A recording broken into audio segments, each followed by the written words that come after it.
एक लड़का सब्जी की दुकान से सब्जियां खरीद रहा था और जब सब्जी खरीद रहा था तो एक एक सब्जी को चुनकर अपनी टोकरी के अंदर रख रहा था। और जैसे ही उसकी नजर एक लड़की पर पड़ती है तो लड़की उस लड़के को देखकर मुस्कुराने लगती है, हंसने लगती है। अब उस लड़का वो समझ नहीं पा रहा था कि आखिरकार ये लड़की क्यों हंस रही है, क्यों मुस्कुरा रही है। तभी वो अपने काम में लग जाता है, फिर से सब्जियों को चुनने लगता है। जब सब्जियां चुनकर वो टोकरी में रख देता है और तुलवाने की कोशिश कर रहा था, तभी लड़की से पूछता है कि तुम क्यों हंस रही थी, क्या बात है। तो लड़की कहती है कि इतनी सारी सब्जियों में से जितनी भी सब्जियां तुमने खरीदी हैं, छांटी हैं, वो उनमें से आधे से ज्यादा तो खराब हैं, बस इसीलिए हंस रही थी। वो लड़का उन सब्जियों को वापस रखते हुए कहता है कि अगर आपको सब्जियां अच्छी से खरीदनी आती हैं तो आप खरीदो, मुझे तो ऐसी ही आती हैं।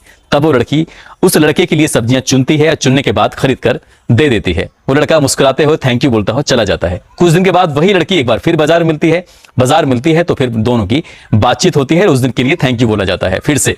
लेकिन ये एक शुरुआत थी और जैसे ही शुरुआत के साथ साथ दोनों आपस में मिलते थे बाजार में कहीं भी, तो एक दूसरे को देख के मुस्कुराते थे और बातचीत करते थे। यहां से इन दोनों की दोस्ती की शुरुआत होती है। दोस्ती कब प्यार में बदल जाती है पता ही नहीं चलता। तभी वो लड़की उस लड़के से न केवल प्यार कर बैठती है बल्कि पूरी जिंदगी उसके साथ रहने का फैसला कर लेती है और यही बात अपने घर वालों से कहती है कि मुझे उस लड़के के साथ रहना है, उसके साथ पूरी जिंदगी बितानी है। घर वाले इस रिश्ते को लेकर बिल्कुल तैयार नहीं थे, साफ इनकार कर देते हैं, कहते हैं कि हम इस रिश्ते को लेकर बिल्कुल खुश नहीं है और तुम्हारी उससे शादी हो ही नहीं सकती। लेकिन लड़की एक फैसला लेती है कि मैं शादी करूंगी तो उसी से करूंगी और लगातार वक्त बीतता चला जाता है और 6 साल तक अपने परिवार की हाँ का इंतजार करती है। आखिरकार परिवार वालों को टूटना पड़ता है और वो हाँ कर देते हैं। लड़की की शादी के लिए जैसे ही हाँ करते हैं, लड़की अचानक से गायब हो जाती है। ऐसी गायब होती है कि उसको हर जगह तलाशा जाता है, हर जगह ढूंढा जाता है। लगभग 4 महीने के बाद वो लड़की जिस रूप में वापस आती है, उस रूप को देखकर हर कोई हैरान था, परेशान था कि आखिरकार कोई उसके साथ ऐसा कैसे कर सकता है। वो लड़की दरअसल जिस रूप में थी वो लाश बन चुकी थी और उस लाश के साथ कोई व्यक्ति 4 महीने से लगातार साथ रह रहा था, साथ खाता था, साथ पीता था, साथ उठता था, साथ ही बैठता था। और जब ये बात लोगों को अखबारों के, टेलीविजन के माध्यम से पता चलती है तो लोग वाकई सुनकर सन्न रह जाते हैं, ये सुनकर कि कोई व्यक्ति आखिरकार ऐसा कैसे कर सकता है।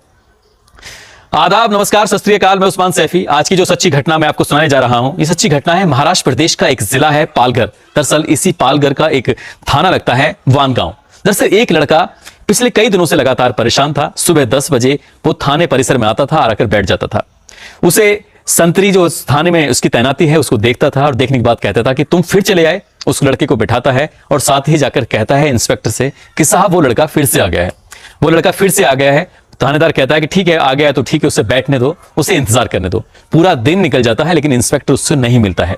दूसरे दिन लड़का फिर आता है, फिर ऐसे ही लगातार 1 महीने से लड़का लगातार आ रहा था। उसकी एक ही मांग थी कि अमिता मोहिते को कहीं से भी ढूंढ के ला दीजिए, तलाश कर दीजिए। वो बहुत परेशान है, उसके घर वाले बहुत परेशान है, आखिरकार करें तो क्या करें। वो लड़का जब रोज रोज आता था और आकर रोता था, गिड़गिड़ाता था, पुलिस वालों के सामने कहता था कि अमिता मोहितो को किसी भी तरकीब से कहीं से भी ढूंढ के ला दीजिए, आखिरकार हम लोग बहुत परेशान हो चुके हैं। तब कहीं जाकर इंस्पेक्टर की आंखें खुलती हैं और इंस्पेक्टर कहता है ठीक है, तुम्हें जिस पर शक है उस व्यक्ति का नाम मुझे दो और मैं उस लड़की को तलाश करने की कोशिश करता हूं। तब वो लड़का कहता है कि मुझे सिर्फ एक ही लड़के पर शक है जिसका नाम है सूरज हरमलकर।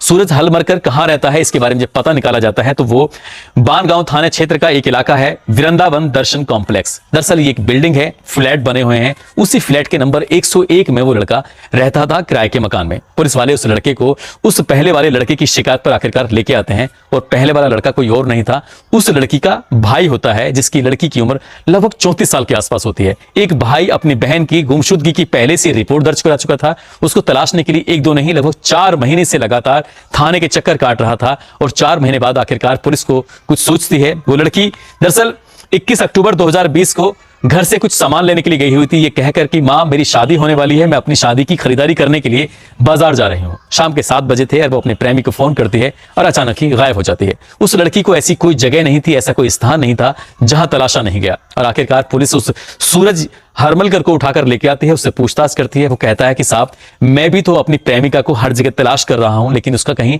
पता ही नहीं चल रहा है। लेकिन जब पुलिस अपने तरीके से पूछती है, जब पुलिस उसके साथ सख्ती से पेश आती है, तब कहीं जाकर वो लड़का टूट जाता है और टूटने के बाद जो सच बताता है वो वाकई बहुत अपना आप में भयानक होता है। वो कहता है कि लगभग 6 साल पहले हम लोग मिले थे बाजार के अंदर, वहीं हमारी मुलाकातें हुई थी। उस लड़की का जब मन करता था मैं अपने काम से रुकता था और वो मेरे कमरे पे आ जाया करती थी। हम लोग साथ रहते थे, साथ खाते थे, साथ बैठते थे। उन दोनों के बीच में फिजिकल रिलेशन बन चुके थे। वो साथ साथ जीने मरने की कस्में खा चुके थे। लेकिन लड़की शादी के लिए जिद पर अड़ी हुई थी कि शादी करूंगी तो तुमसे करूंगी और किसी से शादी ही नहीं करनी है। तब उस लड़के ने कहा ठीक है, अगर शादी के लिए तैयार हो तो अपने घर वालों को मना लो। लड़की घर वालों के पास जाती है, लेकिन लड़की के घर वालों ने शादी के लिए साफ इनकार कर दिया। उन्होंने कहा कि हम इस लड़के से किसी भी कीमत पर तुम्हारी शादी नहीं कराएंगे, बल्कि अपनी मर्जी से शादी कराएंगे। और धीरे धीरे करके वक्त आगे बढ़ने लगता है और उस लड़की की उम्र 34 साल हो जाती है। जब उस लड़की की उम्र बढ़ रही थी तब घर वाले भी परेशान हो जाते हैं और आखिरकार इस शादी को लेकर हाँ कर देते हैं। और जैसे ही हाँ करते हैं, वो लड़का जिसका नाम सूरज हरमलकर होता है, ये बात सुनकर आश्चर्यचकित था। वो परेशान हो जाता है ये सुनकर, ये सोचकर कि आखिरकार इसे घर वालों ने 6 साल के बाद आखिरकार हाँ कैसे कर दी। क्योंकि वो लड़का पहले से ही शादीशुदा था, उसके परिवार के लोग कहीं दूसरी जगह रहते थे, उसकी बीवी भी रहती थी और जब मौका मिलता था तब वो किराए के मकान में रहता था। वहां से वो अपने घर चले जाया करता था अपनी बीवी से, अपने बच्चों से मिलने के लिए। और उस लड़की को इस बात की उसने 6 साल के अंदर बिल्कुल भी भनक नहीं लगने दी। और एक दिन ऐसा आता है, यानी कि 21 अक्टूबर 2020 को आखिरकार वो लड़की आई थी बाजार में खरीदारी करने के लिए। सीधा उसके पास पहुंचती है, कहती है कि चलो बाजार में कुछ खरीदारी करते हैं, जल्दी से हमारी और तुम्हारी शादी जो होने वाली है। उस लड़के ने उसे समझाने की बहुत कोशिश की, लेकिन लड़की ने कहा कि शादी करनी है तो तुमसे करनी है। यदि तुम्हें शादी करनी ही नहीं थी तो 6 साल पहले मना क्यों नहीं किया था? क्यों मेरे साथ रह रहे थे? क्यों एक ऐसे बंधन में बंधे थे? लिव इन रिलेशनशिप में हम रह रहे हैं तो आखिरकार तुमने ना क्यों नहीं बोला? तब वो कहता है कि मैं शादीशुदा हूं पहले से ही, मेरे बच्चे हैं, मेरी बीवी है, मेरा परिवार है और ये बात बताना तुम्हें मैंने मुनासिब नहीं समझा। जब ये बात लड़की सुनती है तो लड़की कहीं ना कहीं गुस्से में आग बबूला हो जाती है और इसी बात पर इन दोनों के बीच में हाथापाई शुरू हो जाती है। तभी वो लड़का उस लड़की का गला घोंटता है और गला घोंटकर उसको मार डालता है। अब वो लड़की मर तो जाती है, उसके घर कमरे में होती है और ये एक फ्लैट होता है। अब उस लड़की को इस फ्लैट से बाहर कैसे लेके जाए, यही सोचने का विचारने का विषय था। आखिरकार करे तो क्या करे। तभी लड़की के घर वालों का फोन आता है, पूछते हैं कि अमिता मोहिते तुम कितनी देर में होगी, लेकिन फोन उठता ही नहीं है। घर वाले समझते हैं कि जैसे वो पहले भी उसके साथ रहती थी, कई बार वो उसके कमरे पर रुक जाया करती थी, हो सकता है कि वो इसलिए कमरे पर रुक गई हो, परेशान होने की कोई जरूरत नहीं है। तभी उस लड़के को ख्याल आता है कि आखिरकार करूं तो क्या करूं। तब उसे लगता है कि बाथरूम के ऊपर एक दुछत्ती थी, उस दुछत्ती को देखता है और वहीं से उसे ख्याल आता है क्यों ना इस लड़की को यहां पैक कर दिया जाए। लेकिन करें तो कैसा करें। रात भर इंतजार करता है, दिन निकलता है, दिन निकलने के बाद कुछ ईंटों का इंतजाम करता है और बैग में भरकर एक एक ईंटों को बाहर से लेके आता था। सीमेंट, रोड़ी, बदरपुर, इन सब चीज का इंतजाम किया और साथ ही उसने इंतजाम किया था एंटी लीक ग्लू का। और साथ ही उसने उस लड़की को उस दुछत्ती के कमरे पर रखने के बाद काफी वक्त बीत जाता है और धीरे धीरे करके, ताकि किसी को शक ना हो, किसी को सुबह ना हो कि उस लड़की की हत्या कर दी गई है और वो लड़की इसी घर के अंदर है, उसकी लाश।